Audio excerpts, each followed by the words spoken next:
O God, my God, attend to me. Why have you forsaken me?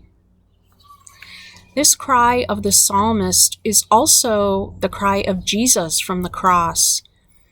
And I know that for many of you, this might be a cry that bursts forth from your heart, from the depths of your soul. You cry out to God and wonder why. Why are you on this path of infertility? And I know because I'm on this path too. And it's difficult and it's mysterious. And we wonder why our lives and our marriages are taking this shape. We cry out to God.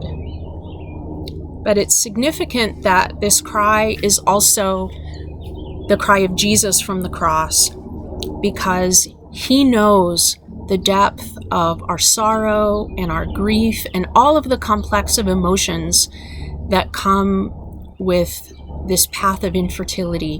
He knows because he has experienced the depths of suffering, and he's with us. Even if it's hard to believe or understand, Jesus is with us in this suffering. He's with us on this path that you walk, that I walk, that we are walking together. My name is Ann Koshut, and my husband Keith and I met each other when we were in our early 40s. Keith is 2 years older than I am. We had expected to already have found someone and been married by that time, but for whatever reason, it just took us a little while until we found that right person. We're grateful that we found each other, and like you, like most couples, we were excited. We were thinking about the future, and we were thinking about starting a family. We both really wanted that. I'm the youngest of two, and Keith is the youngest of 16. And so the idea of family was strong within both of us. And it's really something that we hoped for and we wanted to get started on right away. And, you know, we knew that even though we were older when we met each other, and it might maybe take a little bit of extra effort, it might take some more time, we really still had that expectation that it would happen. And I suppose that in some sense we were a little bit naive. I think I certainly was. We, I guess, really didn't think it would be as hard as it was. There was something inside us that thought it would happen. And as time went on, it didn't. And we sought medical help. We found a good NAPRO doctor. We charted my cycle using the Creighton model of natural family planning. I mean, I learned a lot about my body. Keith, you know, learned a lot about me too. And, you know, this really became a shared process, something that we were working on together, which is really a beautiful manifestation of in the midst of something that is really difficult and something that we didn't want, we didn't ask for. But even though we did all of that, still we didn't quite expect that 9 years later we would be here where we are right now. And that is never having conceived, not having brought into this world children of our own.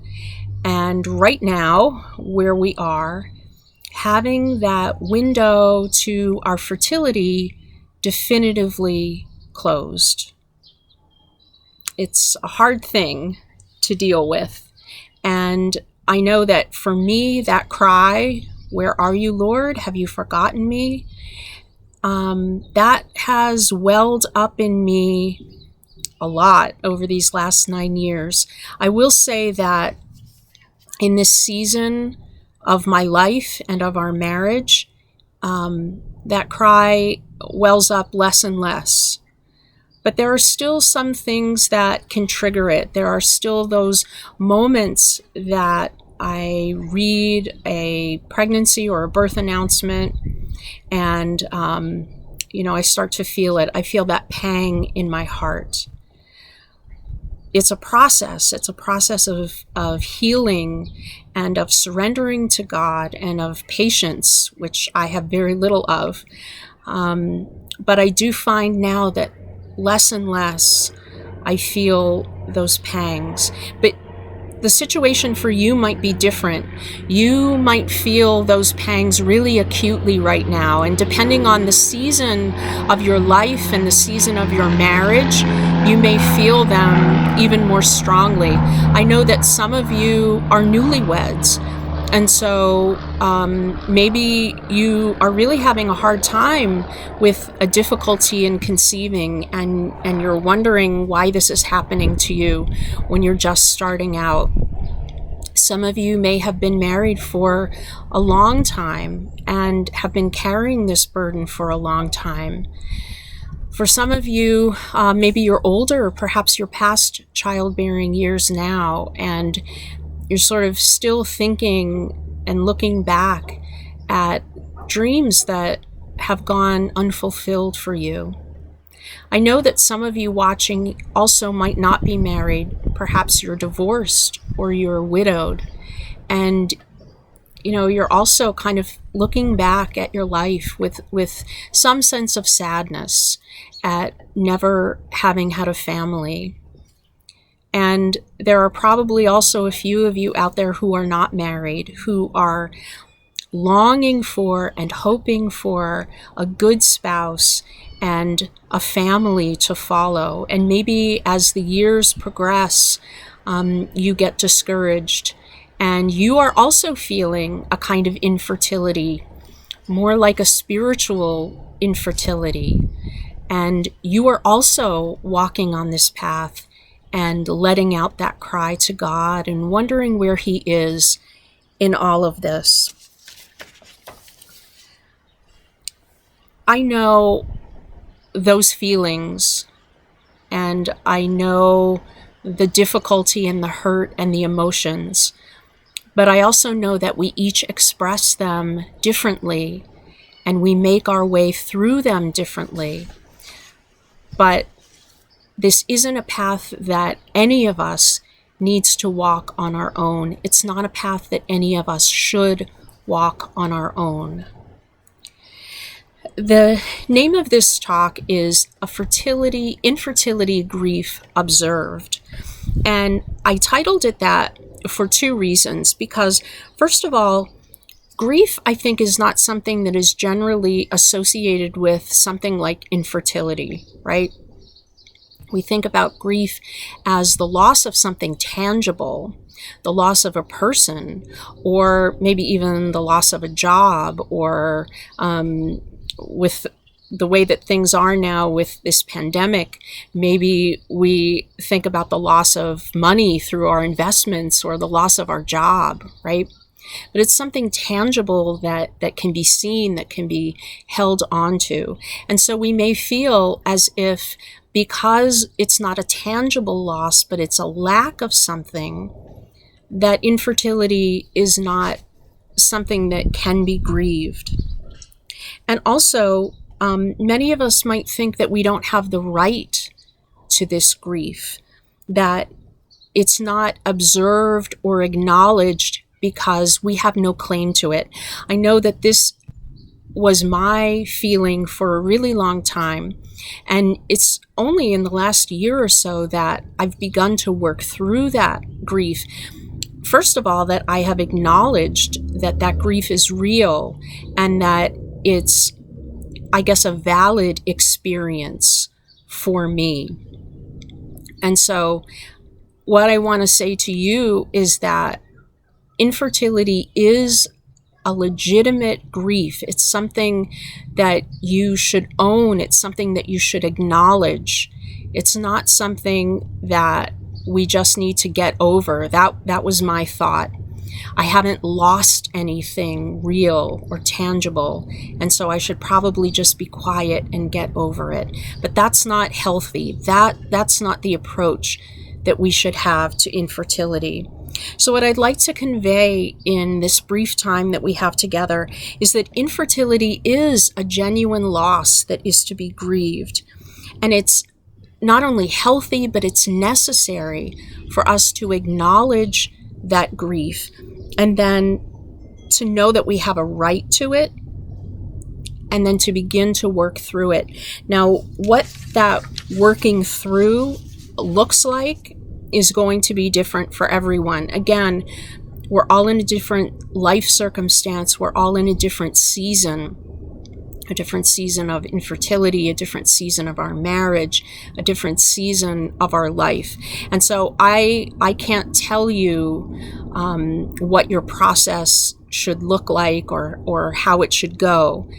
I also want to say at the outset that I'm not a counselor, and so this talk is not meant to be taken as a therapy session or as advice from a trained counselor or a medical professional. What I want to give you is really the fruit of my own experience, the fruit of the healing that I have begun to feel, the healing that I am working through right now, what God is doing in my life, and also the fruit of the experience of meeting people like you through Springs in the Desert, of hearing the experience of other women, of other couples, of their infertility and the process of working through it and working through that grief.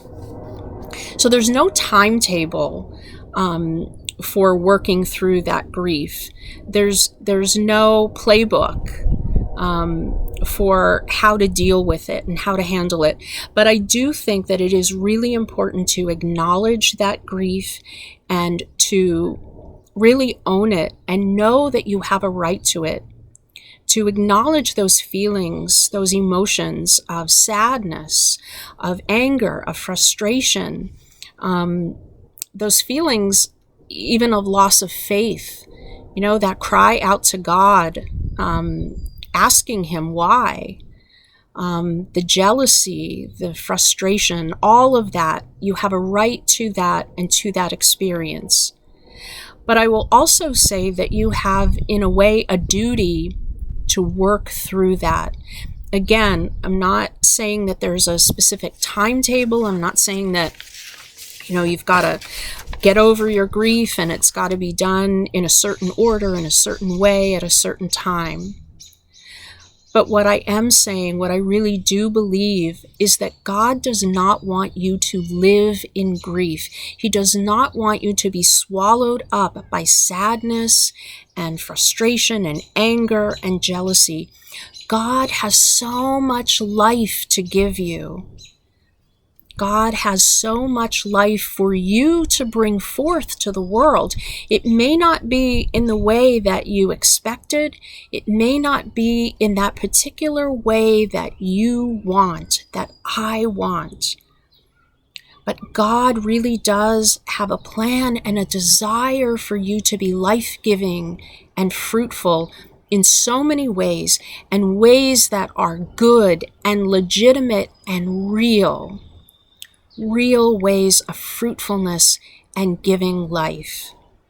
So you may perhaps feel so overwhelmed by your grief and your sadness that you're moving toward depression. If you are experiencing clinical depression or really great anxiety over your infertility, I strongly encourage you to find a good counselor, to find a good psychological professional to help you work through that. And you may also want to find a good spiritual director, someone who can help you work through your feelings and your faith and your prayer to get closer to God.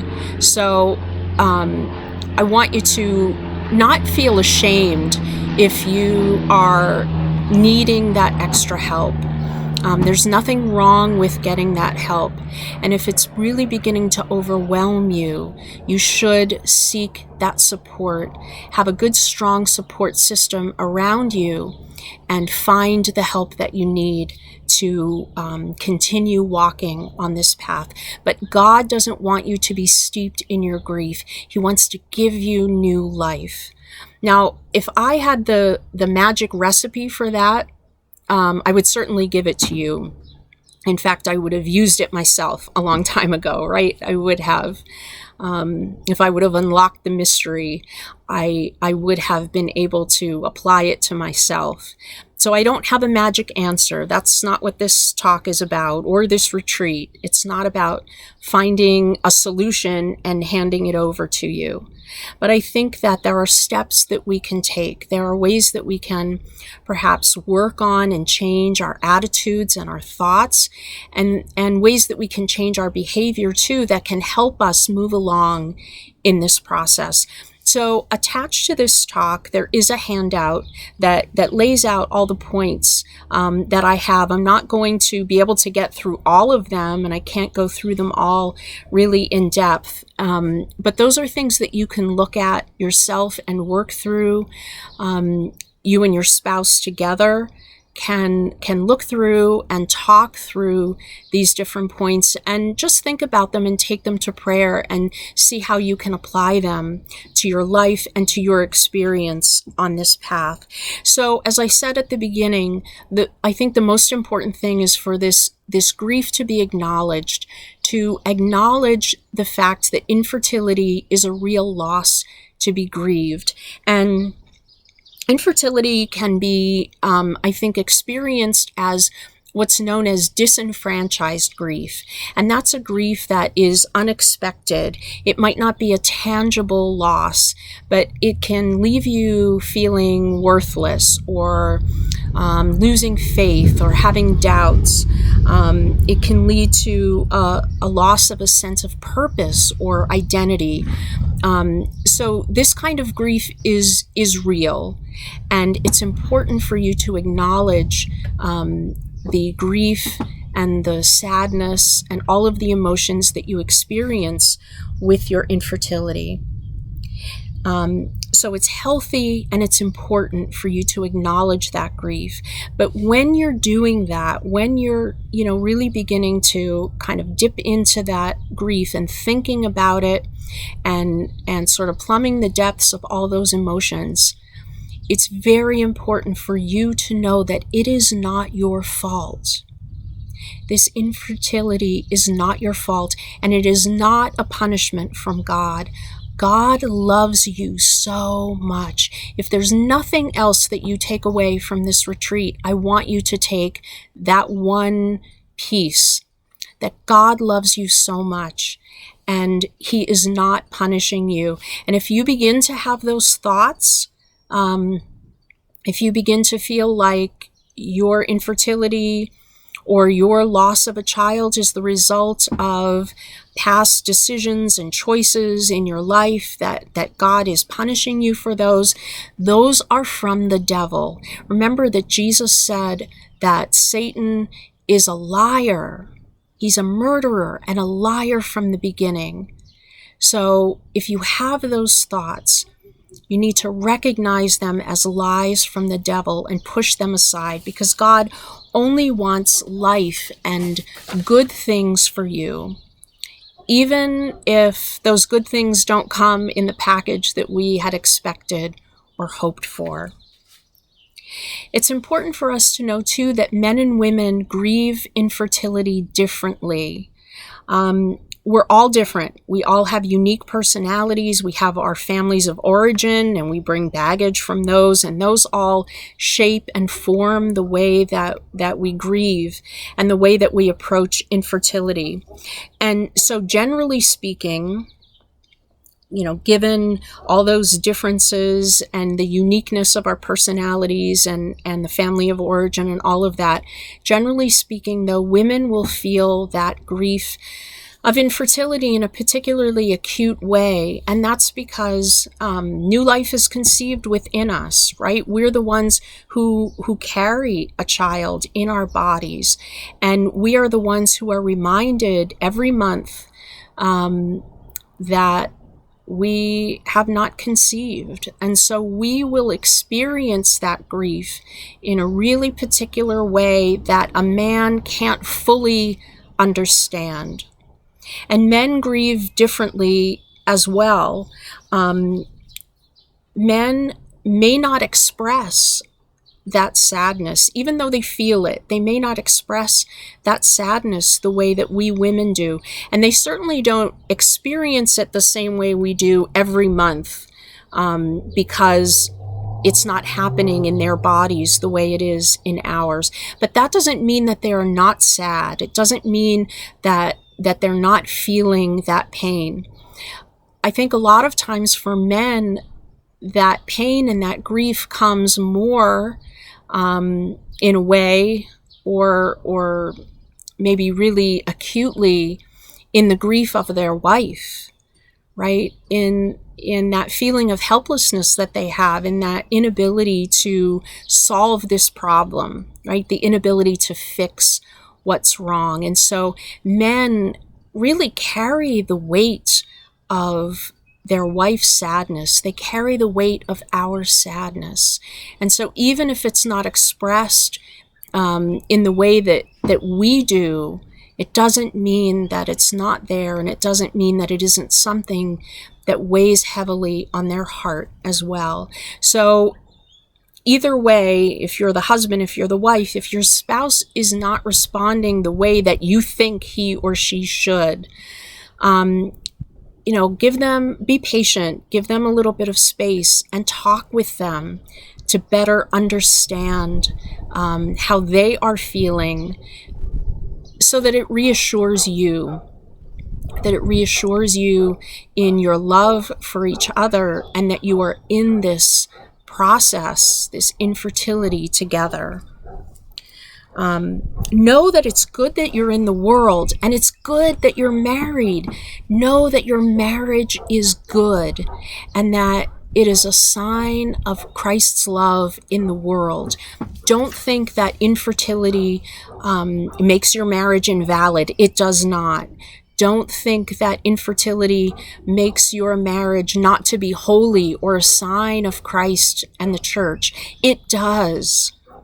Right? Because you don't have children doesn't mean that you are not a sign of Christ's love to the world. And it doesn't mean that you can't or shouldn't be fruitful.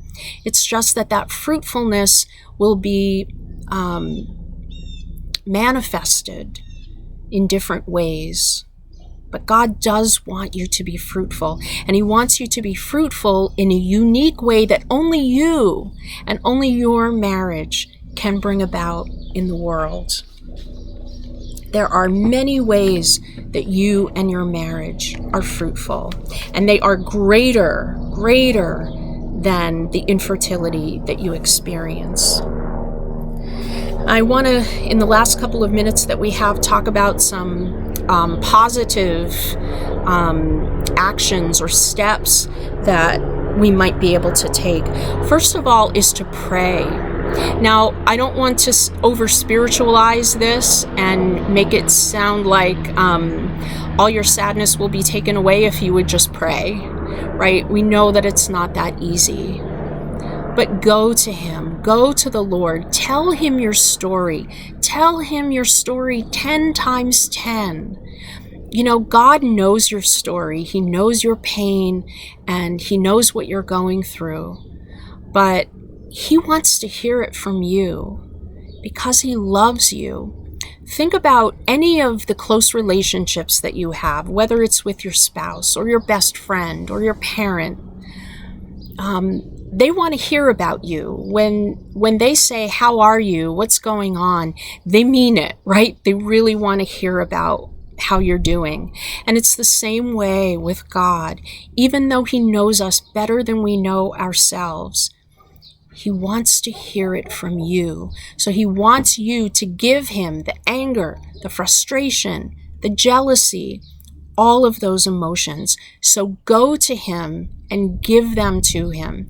And if you don't know how to pray, it's okay. Just say, God, I don't even know what to say. I don't even know what to ask. Over time, those words will come to you. But God knows what is in your heart. Lay it out to him. Lay out the anger. Yell and scream at him if you need to. He can take it, but he wants to take all of that in. He wants to take your wounds and absorb them in his so that he can heal you and transform you. Develop a prayer routine. If you don't have one already, pick a time every day that you take, even if it's only 5 or 10 minutes with the Lord, and just be with him.